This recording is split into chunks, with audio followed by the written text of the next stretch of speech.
we actually have a draft ready to go for game number 2. We'll have to see if EG are going to be falling back on some of the more comfort picks, the style that's been working for them, or if they're going to be persistent and kind of pulling out something new. And if Complexity are going to be able to hold their early advantage and try to move on forward. Looks like EG obviously going to be hitting first with the Earth Spirit here. First pick is on the side of Complexity, and both these teams do have that Earth Spirit player. Complexity will rid of the Precious Bat Rider, and even a ban on the Bounty Hunter early. My first inkling is that maybe they want to creep in something like a Chen. Do they play Chen? Seafreak has played Chen in the past. Chen. Yes. The Lone Druid will also be taken out. So what are the hot picks right now? Question is whether or not they want to Wisp again. Wow. If they want to... Wisp tiny. That's... Sorry, Ben. I feel like EG... I think the part of the problem was that Universe played a different style, and it almost felt like Fear was meant to be the replacement for what Universe was meant to do. But that triple core, we talked about it to death, it's too greedy. I'd like to see them go back to something along the lines like Void, Beastmaster for Universe, one of those two. Something that can just play the control game. The scariest thing about playing against... okay. Well, yeah. I guess they are going to fall back. We like Fearcraft, like this is what maybe EG should do, and they do exactly that. But if we're able to predict something like that, I'd imagine Complexity also are thinking that, okay, now that we got this one win in, EG might just try to backpedal a little bit on what seems to work. So Swindle must anticipate something like this coming. So now I'm even more curious to see what their response is going to be. Obviously, they're a team, and I've heard them personally say that they're always going to snag up something like the Wisp when it is available. They've been surprised at some of the teams in the scrims that were able to give them that Wisp. Here leading with the Tiny, obviously if they let him with the Wisp, the Tiny would be a ban, but we'll see if, yep, they are going to be going for it here. So a run back for Complexity from game number 1. So basically against heavy team fight, if you know that you cannot win, mostly that you try to go for split push. That's like what generally you should try to do. Because in a game when the enemy team has Enigma and Tide, it's already very difficult to find another solution against that. The other good team fight heroes that I can think of that Complexity uses is like the Panda. I know Swindle likes to play the hero quite a fair bit. Yeah, actually, one of the only teams that is in their top 5 most picked coming into this tournament. Yeah, it's their number 4 grab, Brewmaster, 11 matches, 7-4 record with it. Oh, that is a lot of games. The Winter Wyvern we saw in game 1 is another really good kind of team fight option. Can help be useful for cancelling a black hole, and just the Splinter Blast in those grouped up team fights is very powerful.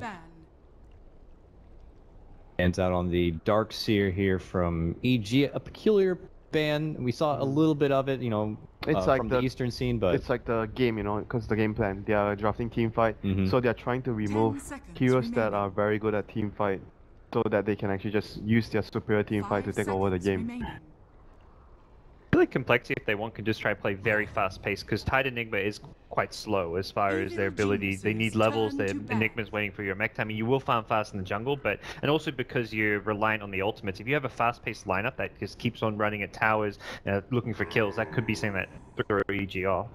Evil geniuses turn. You say mobile, if you're cool, like I think both of you guys said. You don't want to fight into that. What you want to do is you want to farm out the map as much as you can, create space for yourself.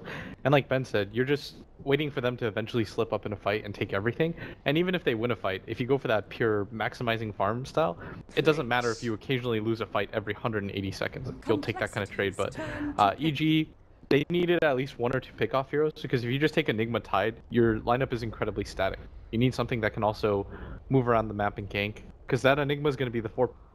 Your 5 position is going to be something that has to play kind of like the babysit / hard disable role and help out your laning phase. So you need one of your cores to have pickoff ability, and Clinks is probably one of the best at that. 10 seconds remaining.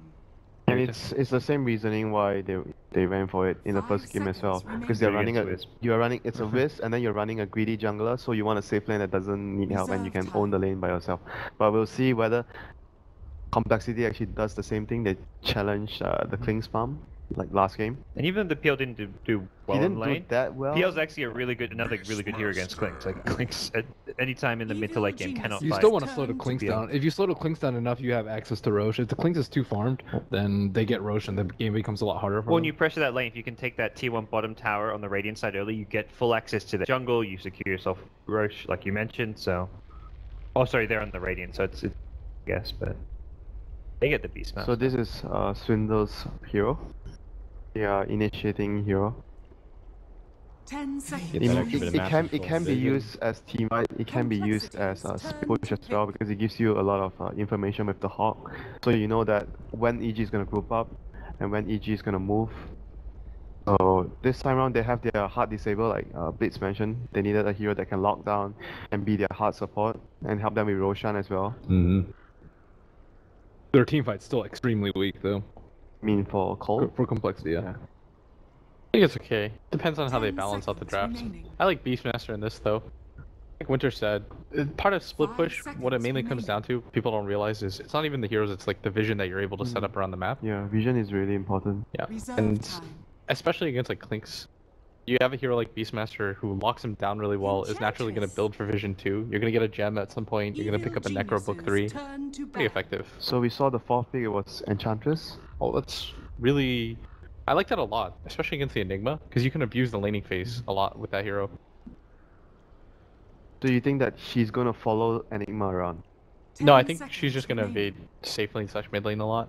You guys don't think this is going to be a... Is there a chance this is a core Enchantress? And then Beastmaster. I say no, typically, like if I saw this draft, it'd be a typical 4th position Enchantress, but it's...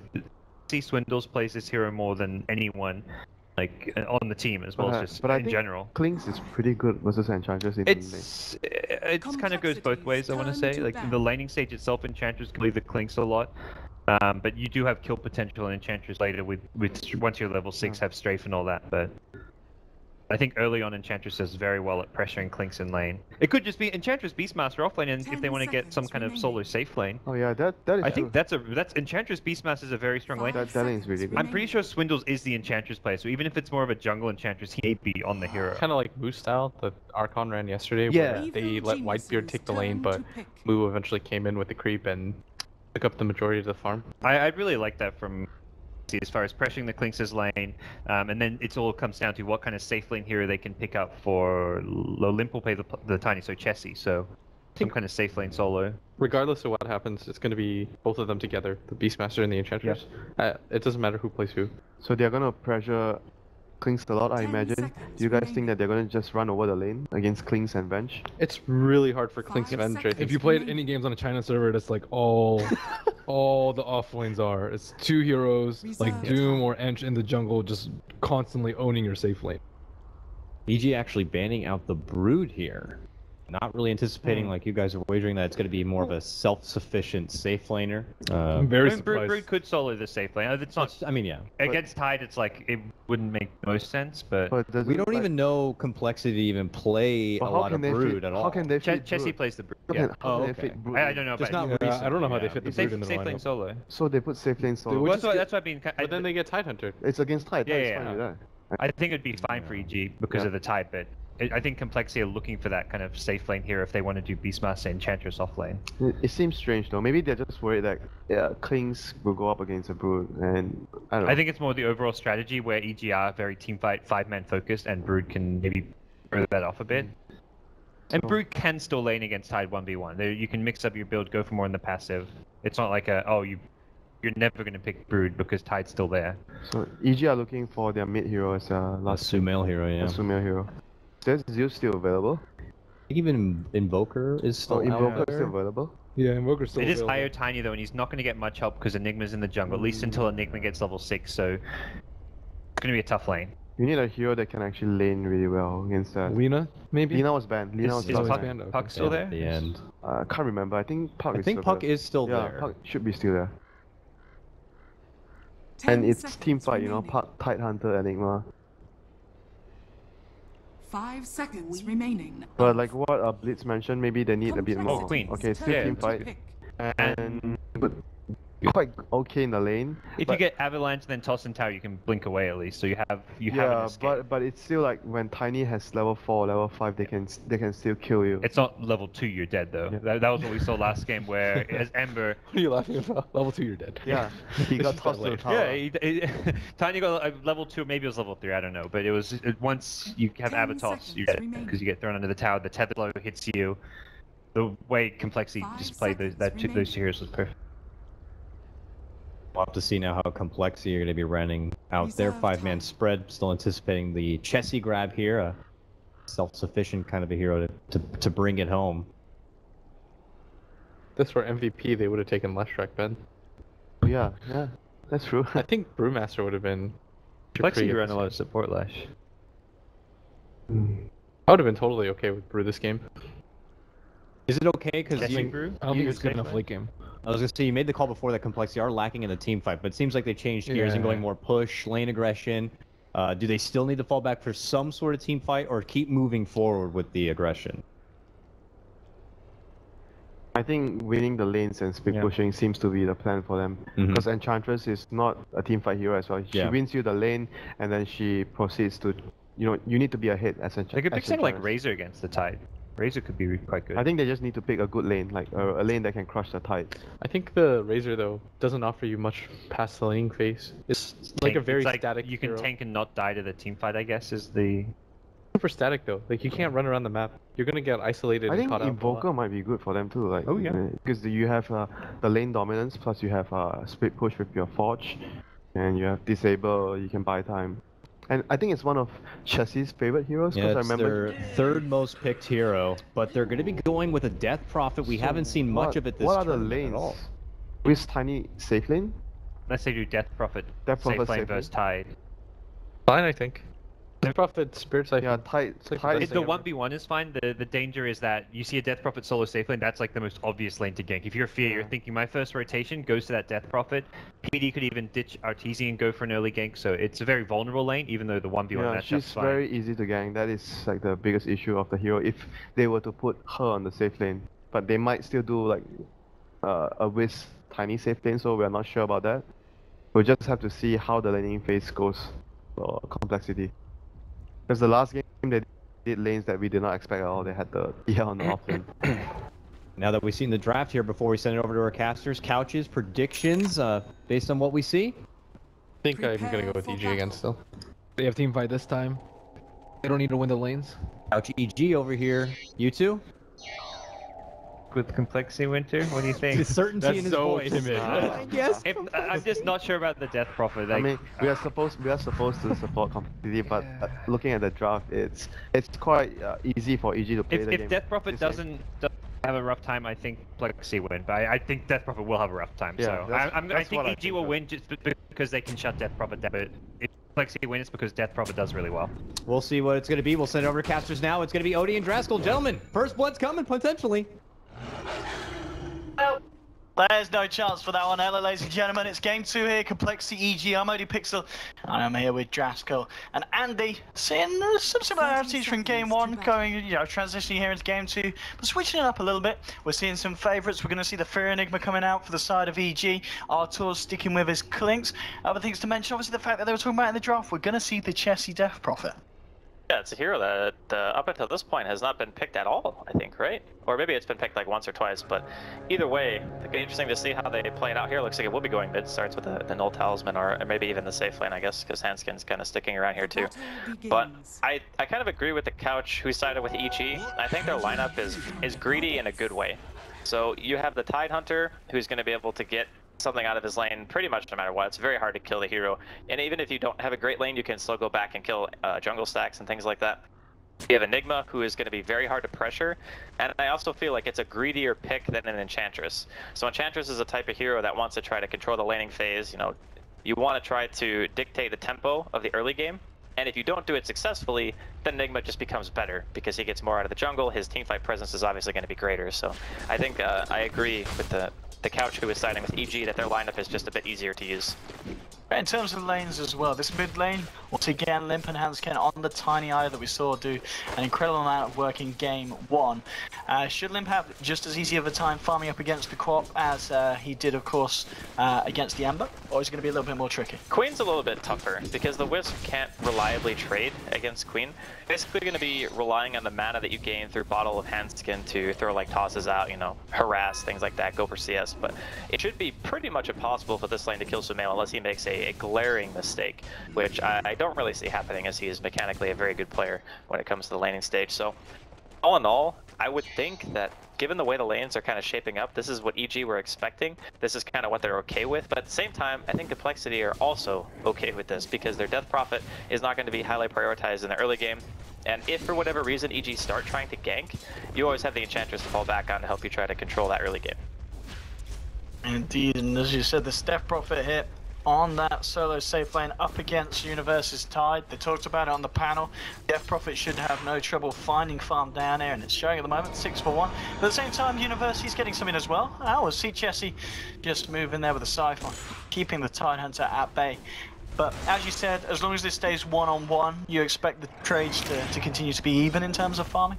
Well, EG will pull ahead because they have Enigma. Enigma farms faster than anyone. Like, this hero just destroys the jungle. It's not even close. So, that being said, EG has the greedier lineup. That's pretty much all we talk about or all we mean when we refer to greed, is the fact that one team will be able to get more out of the early laning phase of the game, if it's static. Again, that all depends on what Z-Freak wants to do, if he wants to prioritize going for trying to pressure a lane.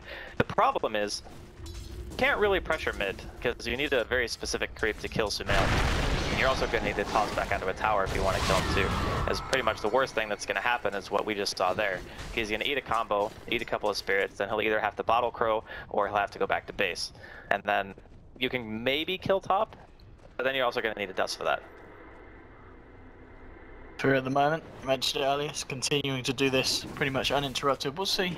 I was just heading over, but not going to go any closer here to the Enigma. At the same time, over on the side of the Radiant, we're seeing some lovely stacks being done here by Z-Freak, just trying to give Limp on the Tiny that edge that he did get in the first game. We saw a lot of stacking done by Complexity, so Limp got that kind of just that initial burst of goals, so he got the good timing on the blink and was able to be as effective as we saw him be in the mid-game fights. I think it's going to be more of the same here too, because again, it's a hero that he's playing that's not necessarily going to have to be a hard position 1. Now granted, in game 1 he had a standout performance, so he was just owning everything with the help of Handskin. This game I think it's going to be more of the same, just get the stacks, get the blink dagger going, try to initiate for your team. Sumail taking quite a bit of damage here. Going to be forced to bottle up, and this is also another game where there's a lot of good kill targets for this Tiny. Like, you have the Venge, you have the Queen, who typically doesn't build into too much health items, at least in the very early stages of the game. You know, maybe Sumail picks up like a casual casual point booster for Aghanims later. That's probably going to be one thing to look for, but the rest of the heroes aren't really that hard to combo down. At the moment, everybody talks about Swindles on this Beastmaster. He's found himself level 4 at this point. RTZ, he's getting a good amount of, he's top of the board. A little bit better start for him than he had in game 1, but 23 for 6. He'll be happy with that. Do you imagine we'll see him go for the same kind of build? Does he need to prioritize the BKB as early as he did in game 1 this time around? I don't know if BKB is really even that good. Yeah. Like, you have Roar, Spirit Siphon goes through BKB, Exorcism goes through BKB. Still looking for a kill here, middle lane. Nice blink, okay. But yeah, I don't think BKB is very good at all, actually. The only thing that you're stopping really is Spirits and the stun toss from Tiny. Still, bottom lane, what's going on here? We've got a bit of a walk around where Chessie's coming in close. And in terms of the skill build here, maxing out the Siphon, it's going to be great in terms of zoning out the Tide. Yeah, it's a standard build. Even if you're 1v1 mid, this is what you do. Because you're more about the lane dominance now than you are even pushing out the wave just by spamming the Crypt Swarm. So this build is kind of what we've been seeing when Death Prophet was being picked quite a bit a week or two ago. Maybe it was longer than that. But she had seen a little bit of play. People found out that you could gank her and then she kind of fell off. So putting her in the safe lane, I think, is a nice alternative way of doing it. Just saying, ganking the safe lane with the lineup that EG has is actually fairly difficult.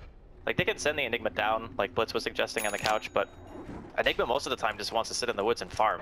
Like, this guy has got 44 CS at 5 minutes, and yes, of course, they are jungle creeps, so they don't necessarily give the same amount of farm as a lane, but Pair, he's level 6, Sumail's level 6. They're pretty much identical in terms of experience and net worth. Now, this could be the rotation that Chessie might not expect. RTZ, now level 6, just TPs into the bottom lane. He's hoping to eat a creep here, but none in the camp at this point. Might try and just go at it anyway if Chessie comes a bit too far forward, but Chessie is actually going to start to back away here. And this could be potentially just time wasted for RTZ if he doesn't find a kill off the back of this. Really wants to try and make something happen with the fact that he's just hit that level 6, and he's just going to break the invis and just go for a couple of hits. It's not going to result in anything, and this is just going to be timeout farming here for RTZ. That was a really nice attempt because he knew the next creep wave would give Universe 6, and having Ravage plus the Clinks there would almost assuredly kill the Death Prophet. Oh, and Stanley will tether across. Nice avalanche from Limp, holding back Fear and Samael. The Sonic Wave coming through will just clip Hansken on the edge, and that's going to be your first spot there for the Quap. Bottom Only lane. Jester. Yeah, very dead Death Prophet. And he's stuck around, and here's the combo you talked about, just setting up with the Ravage. Jesse trying to keep himself alive there with the Siphon. It's not going to be powerful enough, and a second kill on the board for EG, and RT's little adventure to the bottom lane does end up paying off. That's the kind of gank that is a little bit hard to anticipate. Like the first time he backed up, maybe he just assumed since there was a fight going on towards the top river that there was a low probability that there would be a Clinks kind of just sitting there and going for a kill on him. But during this time, Swindle did manage to hit level 6, so they're not pressuring his lane so much anymore. And PPD is also closing in on the same. He's going to have swap in the next creep wave or two. And I think they want to try to go for a dive here. PPD might need a teleport here. So he's going to try and see if the Swindles. He's got the Roy. He says, PPD, I'm taking you downtown. And he'll get the kill. There'll be a TP coming through from RTZ. Fierce rotating around as well. And Swindles looks like he will get punished here. Look at the Malefice down. RTZ with the right clicks is going to be more than enough to find that kill in return. So Swindles does pay for his sins, taking down PPD. But EG's there to back up their captain and get the revenge kill. Yeah, it was a little bit of over-aggression. I think it's not too bad, though. Maybe at the end of the day, it's slightly favoring EG just because it was an off-lane position. They get the tower deny. Of course, a couple of people were given credit for the experience and goal of the kill itself. So EG is seeming pretty solid in this early game. And I think that, for the most part, Complexity's lineup is going to get a lot stronger once the Tiny has the Blink, of course, and then once the IO has Relocate. Very similar to game 1 where they kind of need that timing, and to be honest, the laning phase is fairly reminiscent of game 1. It's like EG, they're winning the lanes, they're doing everything they need to do, and then as soon as Relocate came online and the Blink came out from Limp, Complexity just flipped the game on its head, so see if the same happens here. Easy continuing to sneak around here. He's going to look at Z-Freak. He's trying to go for this one. Untouchable seeming to be just enough to keep himself alive. He've got the heal and will pop the dust. He's going to catch Artur. The Spirit's flying through and Hansken chucked in. They're trying to chase down the Clinks. PPD is around. He hasn't got level 6 yet, so he's not going to have a swap to save Artur if they do get the catch out. Tossing forward the Ench. Chessie's there as well, but the dust, it runs out. RTZ. Lucky to get away there, was able to juke him out long enough, make him chase for the duration of the dust to wear off, and Arteezy's going to be a lucky survivor. I think they want to go back in. He can just eat a creep and they can go back down. There's Ravage up in about 5 seconds. And let's see if Chessie expects this. Does he just assume that Artur would have backed off after that? He is spooked. And the drawing's being made. In fact, Chessie, he's starting to run back. Arteezy still wanting to get in position. He's got PPD there as well. Chessie could be in trouble if they catch him out with a stun. But at the same time, there is a smoke from Complexity, so they could try and turn this one around. They will lose Chessie here on the Death Prophet, but they might be able to find Arteezy and PPD in return. Here comes the rotation. Swindle's moving in, looking for Artur. Artur is intel down to the south. They'll pop out the dust, but it doesn't quite catch Arteezy. Arteezy will be fine. PPD made it out to the east. So to lose Chessie down the Death Prophet and Complexity, send the whole team in, but they can't quite catch anyone out in return. Yeah, it was an unfortunate smoke because not only did they waste it, but they lost a hero in the time that they smoked, so it was not as effective as they wanted it to be. But again, Limp is closing in on the Blink Dagger. Once he gets that, they're going to be able to team fight no problem. The one thing though that's kind of concerning is the fact that we haven't really even seen Exorcism be used one time. I think it's very common for teams to pick Death Prophet nowadays, especially considering at level 1, Exorcism is quite a bit better than it used to be. Like, it used to be like 3 or 4 spirits at one point without having any points into Witchcraft, but now it's up to 8, obviously, to supplement the fact that Witchcraft doesn't exist as a skill anymore. And it's still more, even with accounting for the Witchcraft, than it ever was. And I think you can just use that to push, but it doesn't seem like they want to try to group up this early. They're just prioritizing the level 6 on the Wisp and Blink before that. Well, it's easy. He's following around here, getting the intel. And one thing we've got to mention is the fact that Fear, he was getting a lot of space up top whilst that was all going down. It's 10 minutes in, he's got his mech done, nearly level 9 on the Enigma. Yeah, he is mega farmed, actually. This is really a rough situation for coL. I was talking about how it felt similar to the first game, but one of the big differences is EG don't have drastically inferior teamfight this game. Teamfight is actually extremely good. Oh, swap onto Swindles into the magic missile. Arteezy is there with the damage. They'll take down the Beastmaster Lip. Get the Avalanche toss. Oh, onto Arteezy, but the mech comes through. There's a Ravage for Universe. Fear trying to move into position. They'll just focus down Limp there with the Eidolons. They'll get IO as well. There's Universe brings down the Anchorons, the little ball. 3 dead on Complexity. And EG there just right on top of Complexity, just messing around in the mid lane. I don't know, man. They just don't really seem to be on the same page right now. Last game, they were a well-oiled machine, and Z-Freak also going to be getting dove here. Middle lane, see you later. That's a 4th one, and Chessie, the last one standing, trying to find a tier 2. Artur is going to hang around, chomps on Carty, and trying to get himself in position, but Chessie did get the Siphon off here. So RTZ, oh, the Courier as well. Oh dear, oh dear, oh dear. Artur pays with his life. He does get the Courier. That is Limp's blink on for 3 minutes. I mean, we could talk about whether that was worth it there from RTZ Toozy. Well, blink for 3 minutes is a big deal, but middle lane. Just Sonic waving the hell out of Swindles. Universe gets off the anchor smash. That might be enough to keep him alive. In fact, it looks like it is. Limp can't quite get the punches through. Sumail clears up the eye on the backlines as well. So everything is happening everywhere. People are dying, but Blink on the sideline for 2.5 minutes for this Tiny. Yeah, it's really bad news for Complexity. Their Wisp is still not 6. Getting into 13, 14 minute plus territory where you definitely want to try to be level 6 by that point. EG just seems to have much better laning phase than Complexity, and I believe that the panelists also said that between game 1 and game 2. You just have mechanically skilled players who normally more out of their lane than what Complexity do, and when Complexity don't have the superior teamfight composition, it doesn't really feel like they can really do anything against what EG have put together here, so Enigma Tide opening so far from EG seems to be working out very well for them. EG's just going to go for Roche. It doesn't look like Complexity going to be able to do anything to contest this.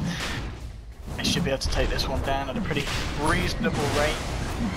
That is going to be the Aegis going the way of EG, almost certainly. Something else for the next fight that they're going to have ready to go. As you said, EG certainly turning up a lot more here in game 2 than they did in game 1. 10 for 2 at this point. About a 6k net worth lead. Nothing too insane, but 13 minutes in. Still one that Complexity are going to be worried about. Few little things as well that's putting them on the back burners, as you said. The slow level 6 is coming out, some of the key heroes. Limp without his blink, putting coL in quite a rocky position at the moment. Well, there are a couple of nice things for Complexity. The fact that Chessie's going to be level 11 soon is nice. Level 2 Exorcism is quite literally twice as good as level 1. They could catch Swindle here. It looks like they will. They've got 4. They think that 5 coming in. Swindles. Off you go, son. Easy with the kill. More money into the bank of the Clinks. Swindles was desperate to try and finish off that tier 2, but on his own, and they were right on top of that. But at the same time, mid lane, you've got Chessie trying to finish off the tier 1. Will do some of the exorcism. Gets the silence onto Universe. Get a little bit careful. The rest of EG coming across the map. Maybe see if they can get anyone here off the back of Complexity's retreat. They'll keep it safe, they keep it cool, and Chessie gets away with that one. That was a nice trade. The problem that I think that they're running into is the way that you use Exorcism is very important when you're playing Death Prophet. And if you see the way that EG are playing, they're fighting around their ultimates and then they're pushing towers after the fact. Whereas Complexity, they're kind of getting picked. They pop the Death Prophet ult and they are going for towers, but they have it for the team fight. And I really think that if they don't have it for the team fight, then you actually can't even think about trying to 5 versus 5 against EG. It's just way too hard. There's Black Hole, there's Ravage, there's Queen Ulti. Just the sheer amount of damage output and control that they have in a 5 versus 5 is too much to handle. Yeah, talking about the Queen Ulti, Sumail, he is of course going for the Aghanims. He's just 1k gold away from it, and exactly that thing with the team fight timing. The fact that with a 40-second cooldown, you're pretty much able to fight, 2-3 times within the duration of Chessie waiting for Exorcism to come back online each and every time, which is going to be huge in this kind of game. Yeah, cooldowns are everything when you're playing these types of lineups where if Exorcism is down, teamfight is lost. If it's up, you might be able to win. That's pretty much how Complexity have to look at this game.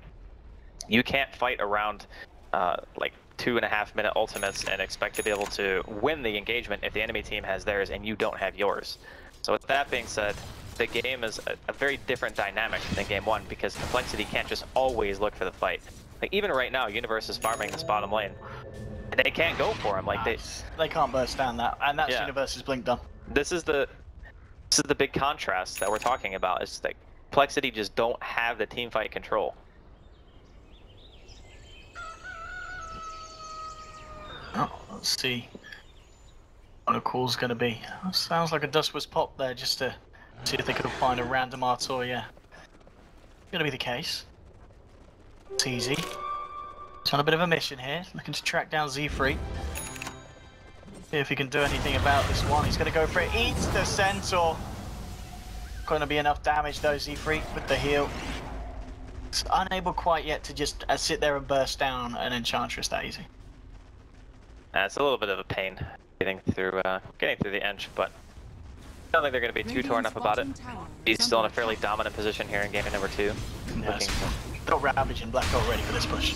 I mean, until we see a team fight where Complexity use all of their abilities in conjunction and not just use Death Prophet for a split pusher, we're not going to have a really 100% sure understanding of how difficult the game's going to be for them. But as it stands right now, it ain't looking great. Top lane Swindles and Sumail giving it a bit of some. Sumail went out with the Sonic Wave, but Swindles just turns around with the Primal Roar. Oh, Sumail blinking out just in time, but talking about blinks, Limp comes in with the Avalanche and Sumail, oh! He's still alive, gets off the secondary blink. He will escape. I mean, he's got Aegis anyway, so he doesn't go for that kill unless he has 2 lives. It's gonna be not easy. He loves this Enchantress. He's always hunting down Z3. He's gonna go for a bit of a tempt here maybe. He does have fear here as well, and Z3 could be in trouble. And the heal, not gonna be enough to save him this time. That's gonna be a dead Ench. RTZ being credited with the kill. Damage output is insane. Plus, like having Strafe, it's 130 attack speed. Untouchable, I think, is like 1. I think it's 130 max. Yeah, they're both 130, much, yeah, so it exactly completely negates touchable, which is quite nice. But still, EG maintain full map control. Still got Aegis up on Sumail if they want to try to push. You can go for the tier 1 offlane. It's pretty much a free tower at this point. I don't think there's any reason why Complexity would want to contest in tier 1. PD eyeing up Limp, the swap into the stun. Limp will get off the Avalanche, but at the same time, the rest of EG, they pick off the eye on the sidelines because there's going to be no save for Limp. Ravage comes through the universe just in time to stop the TP. They'll take down the Tiny as well. And do you know how manly you have to be to throw out a Ravage like that? Yep. I mean, he already had the TP started. And then he knew he had it. Universe knew he had it. He's just like, I got it. No problem. Almost max range Ravage. And when Universe says he's got it, he's got it. Definitely does. This is a very, very tough game for Complexity at this point. It got out of hand pretty early, to be honest. Like, just the simple fact that the rotation early on, they killed Chessie. They were talking about on the couch. It wasn't Fear, though, that rotated. Ended up being Artor just having the disable, and the Clinks is more than enough to kill. Just a Death Prophet. Top lane Swindles. You're lucky the Universe doesn't have that Ravage, of course, has already used Chessie's coming in, but EG, they've got the full 5-mana, but what the smoke there! Just quickly dispelled, and they jump straight into the chest, they get the swap, they'll be the raw to Universe, but Universe, he's already used the Ravage, they don't need his ultimate that bad. They're going to lose the Death Prophet. Hansken gets tossed in, Limp! Ace says to take the IO, but we'll give you him as kind of a trade-off if you let the rest of us live. And the rest of them do, but Chessie and Hansken down for that. It was a peace offering. It was, yes. After game 1, coL were like, alright, we messed up, we're sorry. Here, take this wisp. Please leave us alone. This gives, Yep. EG, though, feeling pretty unstoppable right now. This kind of shows, I think the Complexity had some ideas to try to deal with the Enigma Tide, but they had to have known that EG were running it. Because when we see it earlier on in the tournament and just understanding that Universe and like BD and Fear play those heroes and they've been known to do it in the past, this is something that you kind of have to be able to see coming, right? I mean, it is we see one of the other teams, of course, we saw do it a few times was Secret. Right. With the Misery, Puppy's done, swap onto Chessie, did get off the Exorcist in the Avalanche, taunts its nice, RTZ falling low, and it'll go down with a black hole from Fear! Oh, heroes being sucked in! Universe comes in with the Anchor Smash, 4 dead, 5 dead! EG clean up house and Fear turning up with the biggest black hole yet of this tournament. Well, if the game wasn't already difficult, that just made it a heck of a lot worse. It was a very, very heavy commitment though. As soon as Chessie gets swapped, Complexity has to go. Especially since the ultimate was popped too, so it's going to be a pretty easy Rax here, 21 minutes in, give or take, for EG. Only 3 kills on the side of Complexity, and I gotta say, if they thought that they had a way of dealing with this type of lineup, this was not the way. I don't know if Z-Freak just couldn't find any opportunities to go for kills, but I think the way that Peter ended up drafting this is he says, All I want to do is make sure that my solo lanes are hard to gank, because then the Enchantress has a really hard time influencing the laning phase in a big way. And since we pick Enigma, we know that we're going to be getting more out of the laning phase so long as every hero stays alive on our team. And just going off of that and the idea that they have insane teamfight potential and a good amount of damage split as well. It's just been a total massacre so far here in game 2. It just feels like the Tarnio, the great first game, but if there's a team that you're not going to be able to pull the same kind of stuff against twice, it's EG. Yeah. Because PPD is, you did that first, I'll work out what to do the second time. Why is PPD a 1960s gangster? Why did he turn into that? I don't know, but this is some gangster stuff right here from EG. Their adaptation has always been phenomenal, though. I mean, that's one of the things that is a hallmark of EG, is their ability to... I mean, they're literally known for going to the lower bracket, and then going through the lower bracket, and then winning. That's what EG do. So, adaptation, always going to be something on a checklist if you're talking about this team. So, okay, Complexity just tap out. Personally, I think they only did it because it said 322. That was a lovely rabbit universe. Do it again with you. Oh, and it was 322. 322? It was 3 to 22. Oh! Guarantee you that's why they GG'd. No, I'm an idiot. I had a cheeky old tap to Twitch. I was like, why is everyone saying 322? No one's throwing this one. No, I mean, it's the score. To be perfectly fair though, all joking aside, this game was not close. It was pretty brutal. There was no throwing apart from the hands can getting chucked in the middle of EG. Yeah, but at that point, I think it's